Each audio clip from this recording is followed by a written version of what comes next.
Welcome back to the Deep Dive. Today we're cracking open the world of corporate finance, specifically how companies talk about their money. We're basically putting on our financial GPS and learning how to read the maps that they give us. Exactly. And at its heart, accounting is really just the language of business. Right. It's the process of recording all the day-to-day transactions and then, organizing them into these big summary reports. And those reports are what everyone uses to evaluate a company's financial status. Our mission today is to get really sharp on what's called financial accounting. This is the info that's meant for people outside the company. And it's delivered mainly through three key financial statements. You have the balance sheet, the income statement, and the statement of cash flows. We're going to go beyond just the definitions here. We have to. We need to understand what each statement is really for, who is using this vital information, and why that last one, the statement of cash flows, is the ultimate cash reality check. And the context for you, the listener, is just everything. It is. Whether you're an investor trying to pick a stock or maybe a manager trying to understand your own company's health, you need these statements. They are absolutely essential for making smart decisions about a company's, its long-term viability. Okay, so a good place to start is the distinction between bookkeeping and accounting. People mix them up all the time. They do. Bookkeeping is just the raw recording. It's the data entry, the receipts, keeping the ledgers. It's purely historical. And accounting takes that history and adds a layer of structure and analysis.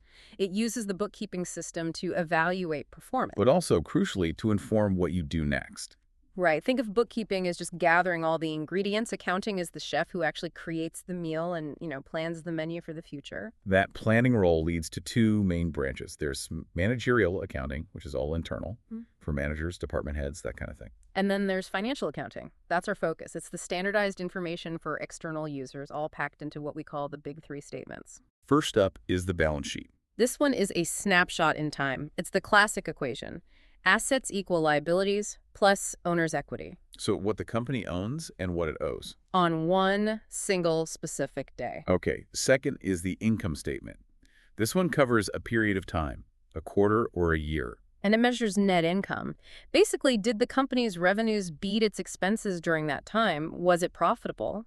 And finally, the one we'll be diving deep into later, the statement of cash flows. This one reports the actual physical cash that was collected and paid out, and it's all grouped into three activities: operating, investing, and financing.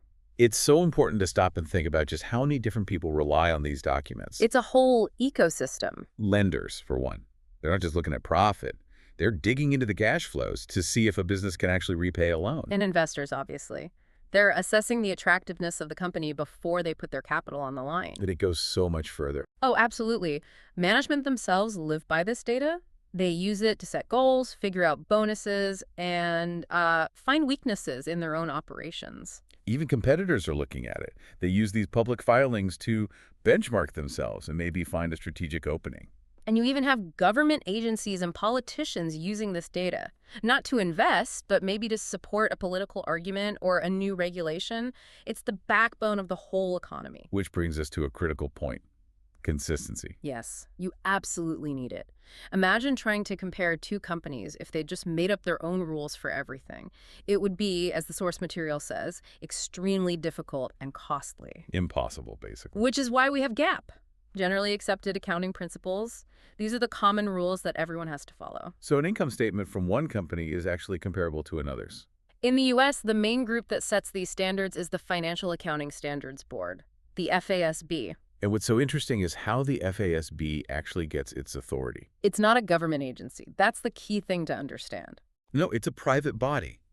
It was set up by the business community, financial analysts, accountants. They don't have, legal power. They don't. They operate on what you might call soft power. They enforce their rules by protecting their prestige and their reputation for being impartial and thorough.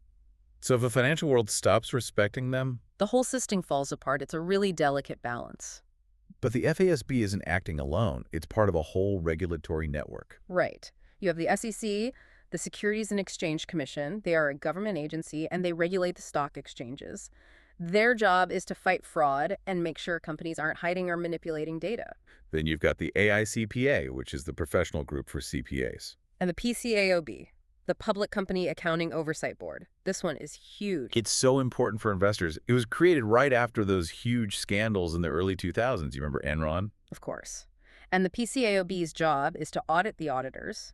They inspect the big accounting firms, and they can impose sanctions. They can even bar a firm from auditing public companies. They're the watchdogs for the watchdogs. A very good way to put it. And we have to make one other distinction very clear.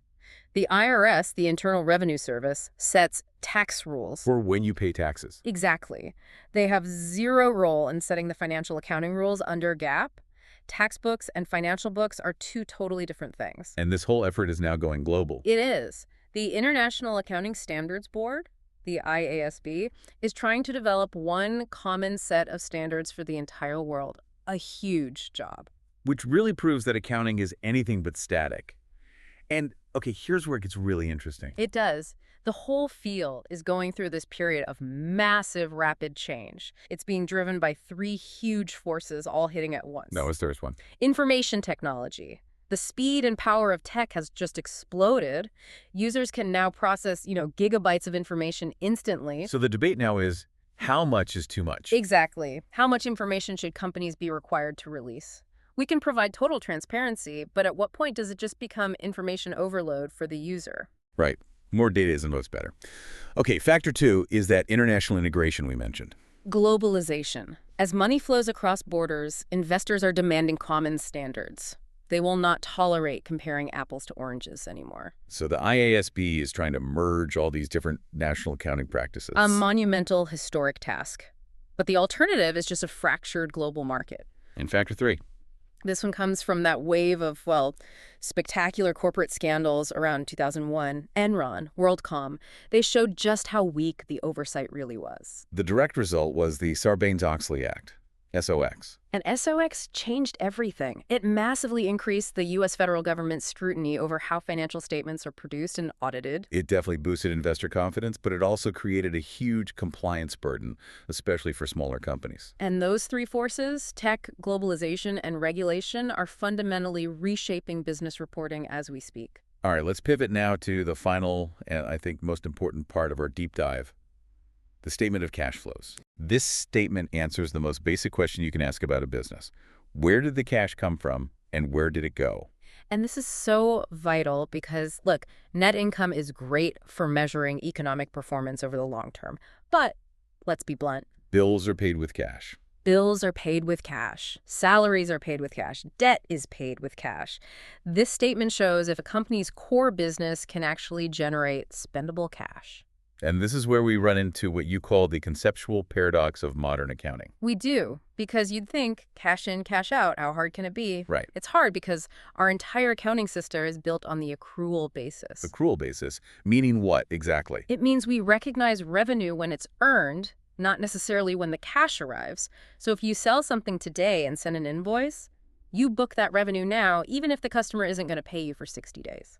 So the income statement is full of these non-cash items, things like depreciation and revenue that hasn't hit the bank account yet. Precisely. So to prepare the cash flow statement, accountants have to do this technical reversal. They start with net income, and they have to systematically undo every single accrual and every estimate to get back to what actually happened with the physical cash. It's like working backwards. It is. It's conceptually simple, but technically a real challenge. But once that work is done, Right. the result is this beautifully structured statement with 3 core categories. First up is operating activities. This is the day-to-day business, producing and selling your goods or services. Cash comes in from customers, and cash goes out to suppliers, employees, for taxes, interest, and so on. And the key insight here is just non-negotiable, isn't it? It is.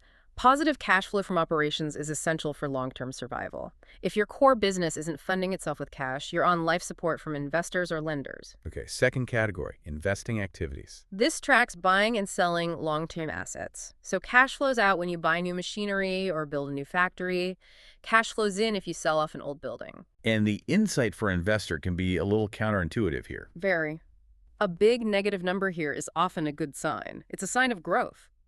It means the company is spending cash to expand its operations. And finally, financing activities. This is all about how the company raises and returns money to its owners and lenders. Cash comes in from borrowing money or issuing new stock? And cash goes out when you repay loans, buy back your own stock, or pay dividends. Exactly. Let's make this real with that Safeway example from 2012. You can see the power of this three-part story right away. Their operations were a cash machine. They generated a positive $1,570 million. That's a healthy core business. It's feeding the whole system. Their investing activities, though, used cash, a negative $572 million. Which tells us they were growing, they were spending money on their stores, their infrastructure, management was committing to physical expansion. But the really huge story was in financing. They were a major user of cash here. It ended up being a negative $1,374 million. Now, if you just saw that total, you might worry. But the details tell a really sophisticated story. What story is that? Well, this statement showed they borrowed a massive amount, $3.6 billion, but they strategically used that new cash, plus the cash from their strong operations, to do two huge things. Which were? They repaid $3.55 billion in old debt, and they spent another $1.27 billion buying back their own stock, returning value directly to shareholders. So this is why it's the reality check. Safeway was profitable on its income statement, but its total cash balance actually went down. And without the statement of cash flows, you'd just see cash dropping and maybe panic. With it, you see the actual strategy. They were aggressively paying down debt and rewarding their investors.